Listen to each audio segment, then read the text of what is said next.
Ótima notícia para o Fluminense, o jogador fica próximo do retorno e cirurgia de atacante do Fluminense é realizada com sucesso. Comebol divulga data do sorteio da Copa Sul-Americana e também mais informações sobre a saída de Renato Augusto do Fluminense. Então são muitas informações nesse vídeo. Peço o seu like, ative as notificações, inscreva-se no canal se você ainda não é inscrito para não perder nenhuma informação do Fluminense aqui no YouTube. Então vou começar aqui falando sobre um retorno que está muito próximo. Eu estou falando do Meia Lima, que ficou de fora nos últimos jogos do Fluminense. Ele sofreu uma lesão na coxa grau 1 antes do confronto contra o Atlético Mineiro e pelo que parece, informa o Globoesporte.com, ele já voltou a treinar com bola com o grupo. Ele não deve ser relacionado para esse confronto contra a Aparecidense,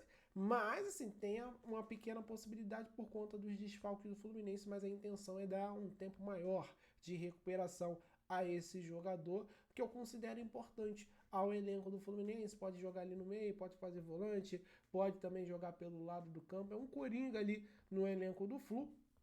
Muita gente não gosta, mas eu acho um jogador muito interessante. Tem um bom chute de fora da área. Eu acho que melhorando um pouquinho a fase dele, é um jogador que foi muito importante em 2023 e 2024. Em 2025 começou muito mal a temporada no meu modo de ver, né, de analisar os jogadores do Fluminense nessa temporada, mas o seu retorno com certeza vai ser muito comemorado pelo Renato Augusto, pelo Renato Gaúcho, porque, cara, a gente tá com problemas. Renato Augusto rescindiu o contrato, o Canóbio teve a lesão no rosto, o Cano tá fora, o Serna saiu machucado no último jogo, o Keno foi poupado por carga, o Ganso teve quadro alérgico, não jogou, então do meio para frente ali a gente tá com falta de opções. Apesar do retorno do Isaac, apesar do retorno do Riquelme, tá faltando mais gente ali, né, para compor o time do Fluminense nos jogos. Então fica aí essa informação, o Lima está muito próximo de retornar ao grupo, ao time do Fluminense, voltar a ser relacionado pelo técnico Renato Gaúcho. Eu vou falar de outra notícia, vou aproveitar, né? Tô falando de jogador, de lesão. Vou falar do Canóbio, porque ele passou por cirurgia no último sábado e a cirurgia foi feita com sucesso e ele tá se recuperando bem. A expectativa é que ele volte já agora no final de maio, mais tardar na semana que vem, a treinar, enfim, e a voltar a jogar, né? Teve um caso parecido do Rafinha, né? Quando jogava aqui no Flamengo, ele perdeu 2 jogos só e voltou a jogar usando máscara. Então, é que a gente acredita que o Canóbio deve ser mais ou menos por esse caminho também. Ficar fora por pouco tempo, usar máscara ali, a máscara incomoda pra caramba, a gente sabe disso, os jogadores que a gente vê que usam a máscara nos jogos, eles às vezes até tiram porque incomoda demais. É uma região realmente bem complicada, bem sensível ali, tem você pancada na cabeça, você cabeceia, né? Enfim, tem os movimentos bruscos. Então, cara, vai ser difícil essa recuperação aí pro Canop, mas eu acredito que ele também deva estar 100% aí pro Mundial de Clubes, que é já no mês que vem. A gente tá faltando pouquíssimos jogos aí pro Fluminense viajar para os Estados Unidos e embarcar, né, nessa aventura aí que vai ser o Super Mundial de Clubes. Outra informação que eu quero falar também é essa do Renato Augusto, tá, gente? O Renato Augusto, ele rescindiu o Fluminense, pegou todo mundo de surpresa ontem. Nas redes sociais do Fluminense anunciou, divulgou, agradeceu. E ele treinou normalmente ontem. O Renato Augusto treinou normalmente ontem.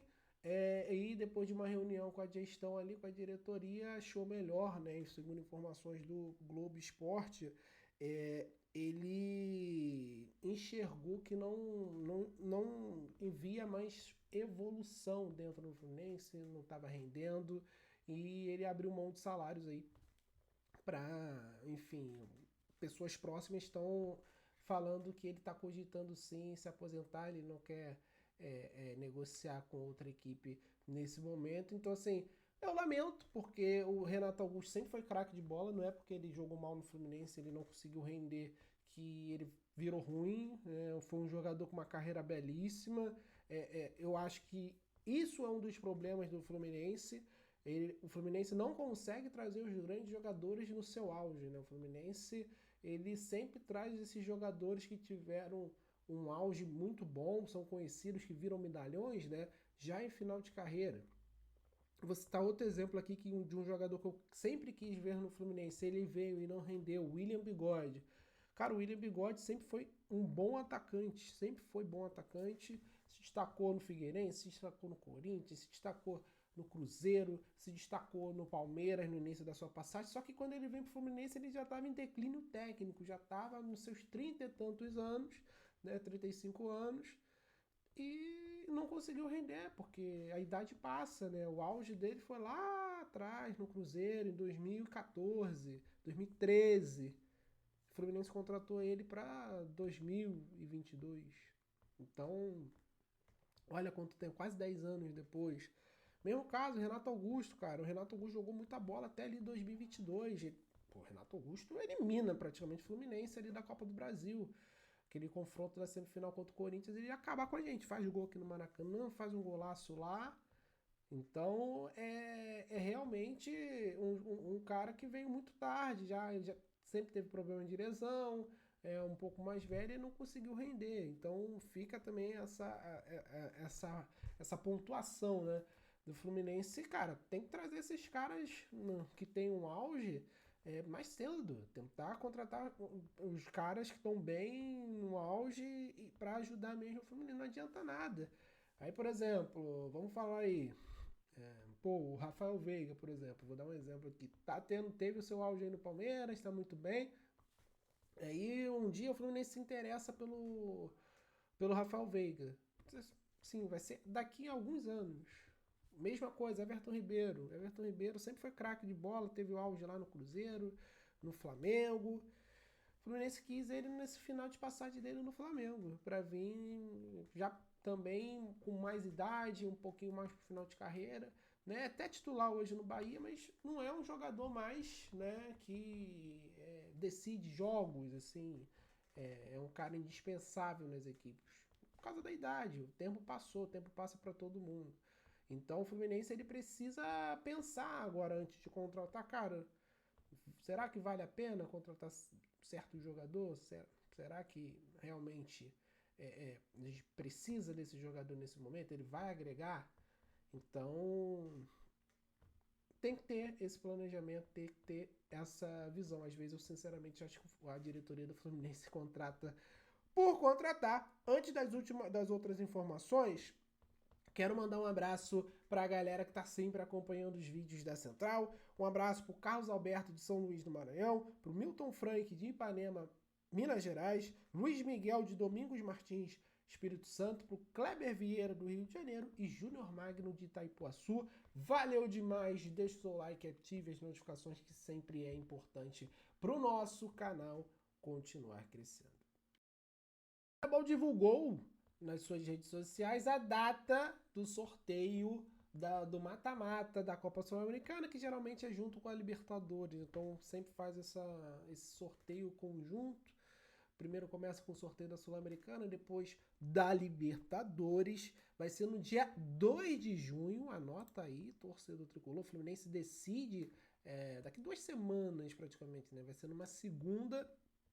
O Fluminense decide, né, a sua posição no grupo com o Caldas na semana que vem no Maracanã. O Fluminense precisa vencer, empate, o Once Caldas fica em primeiro. Então o Fluminense necessariamente precisa vencer para ficar em primeiro e não disputar esse playoff que existe na Copa Sul-Americana dos segundos colocados contra os terceiros colocados aí da Copa Libertadores. Eu acho que pode ser perigoso para o Fluminense, já que, cara, pode ter equipes bem mais fortes do que a gente enfrentou aí na Copa Sul-Americana. De fato, os terceiros colocados da Libertadores vão ser times mais tradicionais, né? Tem muito time tradicional aí que vai ser eliminado na Libertadores na fase de grupos e vai para a Copa Sul-Americana. O ideal é o Fluminense enfrentar a partir das oitavas da Sul-Americana, até porque o Fluminense ainda está num momento ali de acerto da equipe. O Renato Gaúcho chegou há pouco tempo, ainda está encontrando melhor formação, melhor filosofia,